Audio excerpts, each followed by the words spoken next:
Hello everyone and welcome back to another video. Today we're going to be talking about Lil Uzi Vert, the rapper that seems like everyone thought needed help because he seemed like he was like an addict to nitrous oxide considering the dog shit he dropped with EA2, slurring all his words. Everyone thought this guy made that album while being on nitrous oxide, off that galaxy gas, if you know what I'm saying. Like over a year ago, it was dog shit. It wasn't a good album and everyone was like, what the hell happened to my boy? What happened to the GOAT? So yeah, Uzi has been dropping consistently. Like he's dropped like records within the past like 2 months, which is unheard of. But here he is dropping 4 records. It seems like Uzi can just never fall off. Really, he's one of those rappers or artists that seems like he can never fall off, and like no one will care about him. I think people will always care about Uzi, and they'll always tune in for whatever he drops, whether it's shit or good. People will always tune in. Like me, Uzi is one of those legends in my opinion, where like I will always tune in for his music, even if it has been bad the past like 2 years. I'll always tune in because I know he's made masterpieces like The Perfect Love Tape, Love is Rage 2, and all that shit. So Uzi, as we know, Uzi hasn't been great lately. Like within the past like 2-3 years now. I think Pink Tape was decent enough for me to be like, all right, this was good enough. But EA2 was like, dude, what the fuck is this? Because EA2 was genuinely a horrendous project, and I don't think anyone really liked it. I think EA2, Eternal Take 2, had at most 2 decent songs, and everything else was genuinely just terrible. And just, you couldn't understand what he was saying. And that's why everyone thought that this guy was off nitrous oxide, and no one really was fucking with that. So Uzi left that label because he finished his record deal with that one and is now part of a new deal with a new label. And recently he just dropped 4 records. He dropped Chanel Boy, he dropped Relevant, Regular, and What You Saying. And obviously I'm making this video mainly because of What You Saying. These 4 singles, in my opinion, 2 good, other 2 are kind of mid, whatever. Like Chanel Boy, in my opinion, I didn't like it, not great. You had Relevant, which is a whatever song. Regular is a good song. It's just a regular good song. And then you have What You Saying, which is the track I'm going to be talking about mainly today, is the best song here because it seems like people care about it again. And this is the type of shit that Uzi would drop randomly and it'll just like blow up. And it seems like that's the case. It seems like it's going to be charting within the top 25 next week on the Hot 100, which is impressive considering it didn't have its full tracking period of 7 days and it dropped before Christmas too. So it was like going against like holiday songs as well. So that's really impressive to see it just keep climbing up in streams on Spotify and Apple Music. It's on the top charts right now on Apple Music for all genres currently. So it seems like Uzi is, picking up the pace again, which is a good thing. You like to see that because Uzi's a great artist. He really is. One thing about Uzi, whether you like him or not, he's very experimental. Is he good experimental? No. I'll say most of the time when he experiments, I don't think it's good, but I can respect it and appreciate it. Just like Just Wanna Rock. I think What You Saying is like a better version of Just Wanna Rock. I was never a fan of Just Wanna Rock. I always thought that song was overrated or whatever. I know it was like a Jersey song.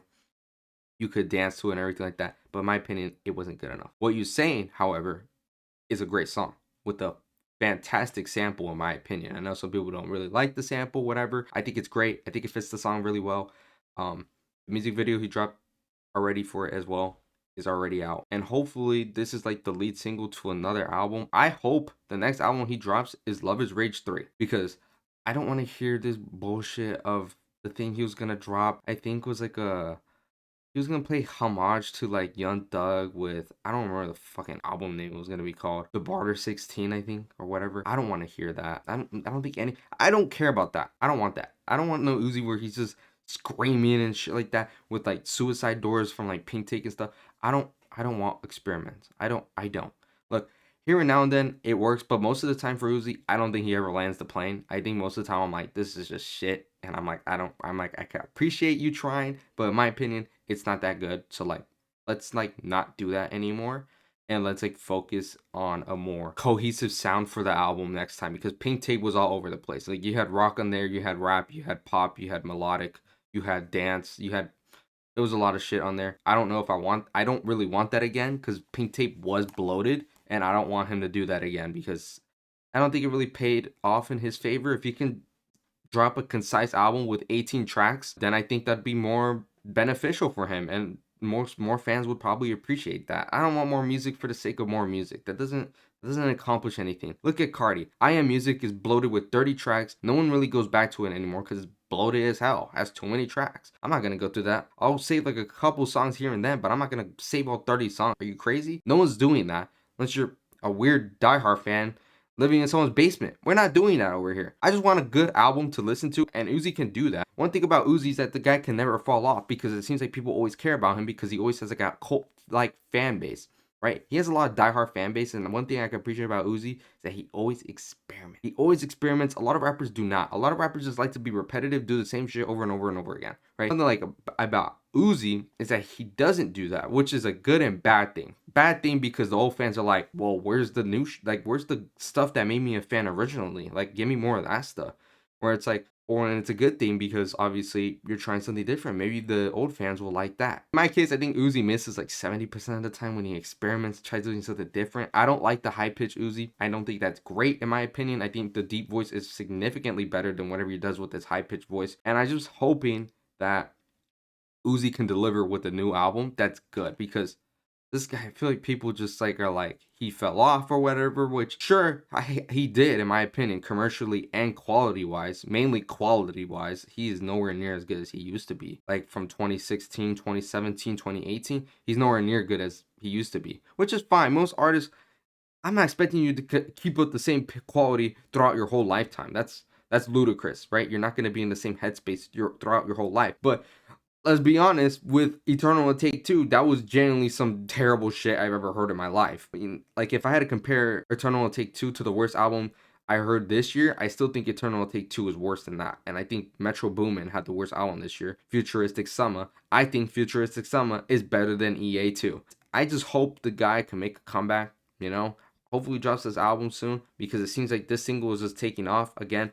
I think Uzi can just drop a hit when he wants to or whatever. It's been like, I think 2 years since his last song has charted on the Hot 100, which again, it's kind of sad, but at the same time, EA2 was terrible. I know a lot of people were saying, oh, he made EA2 purposely bad so he can get out of his contract, his deal, whatever. And I was like, you don't have to drop bad music ever. Even if you want to get out of your contract, why can't you just make the music good? Is it really that difficult to make good music? If it is, why are you even a musician at this point? It should be easy for you. Sure, you should take your time on it, make sure it's good, but if you don't even like it and it's dog shit, then why the hell are you doing this? In my opinion, that's an excuse. I don't think that's an actual reason why EA2 was bad. People said it was bad on purpose, which I think is stupid and dumbfounded, because it makes no sense. Why ever drop bad music on purpose? That doesn't make any sense, unless that's your whole brand, like Miles. But that isn't the same case. We're talking about an actual rapper musician here with Lil Uzi Vert, a multi-time platinum artist, whatever here. We're not talking about some underground fucking bozo that we found on SoundCloud 2 weeks ago. All right, we're talking about an actual successful commercial rapper over here. All right, so when I hear someone say that shit, I'm just like, that's fucking stupid. That's ludicrous. No one's doing that out here. I'm not gonna give anyone an excuse for dropping shit music. I'm sorry. I'm just not. And his next album better be good. Like, it should be good without a question, right? He's posting on his Instagram talking about, like, I'm gonna take this shit more seriously, which is funny to me, because why are you not taking it seriously throughout the whole time? You're just fucking around, just dropping bullshit. Now I understand why he was on that nitrous oxide. I know why EA2 wasn't good, because of that shit. He was out that Galaxy gas. I know he was out that mango flavor too. Look, I like Uzi. In my opinion, he's one of my favorite artists. He's been on my top 5 on Wrapped Spotify every year the past like 3 years or so. Uzi will forever be one of my favorites of all time. But I'd be ignorant to say that his music has been great forever, because that's simply not true. His last good album, in my opinion, was like, I think Pink Tape is good. I think it's better than Eternal will Take. I don't like Eternal will Take. I think the Deluxe is better than Eternal will Take. Eternal will Take is a mess. But obviously Eternal will Take 2 is just dog shit. It is terrible. It's not even mid. It's just bad. Don't listen to that. It's just a waste of your time. I remember it came out on Halloween and I was very disappointed. I was like, what the fuck is this? Like, you're hurting my ears. So Uzi is one of the GOATs. He is one of my favorites. He's influenced a bunch of artists. A lot of people like are influenced by him, other rappers and everything like that, especially in the underground scene. They're influenced by him, especially with like his dreadlocks. Like, I know that's influential as hell with him having his dreads colored back in like 2016 or like that. He's super influential, and he's very important to the scene, and hopefully he can add some life to the scene, because the rap scene is currently dead, all-time low. Last time it's been this low, I can't remember, because it's never been this low before. Everyone wants to abandon ship and go make country music, so if you want to go do that, go do that. But in this case, rap scene needs some help, and hopefully Uzi can rejuvenate some of that energy back to the scene, because it's in desperate need currently. So hopefully when Uzi decides to drop and make a comeback with What You Saying, because What You Saying seems to be doing crazy numbers right now, hopefully it will be good. I'll see you in the next one. Let me know if you're going to tune into the next Uzi album.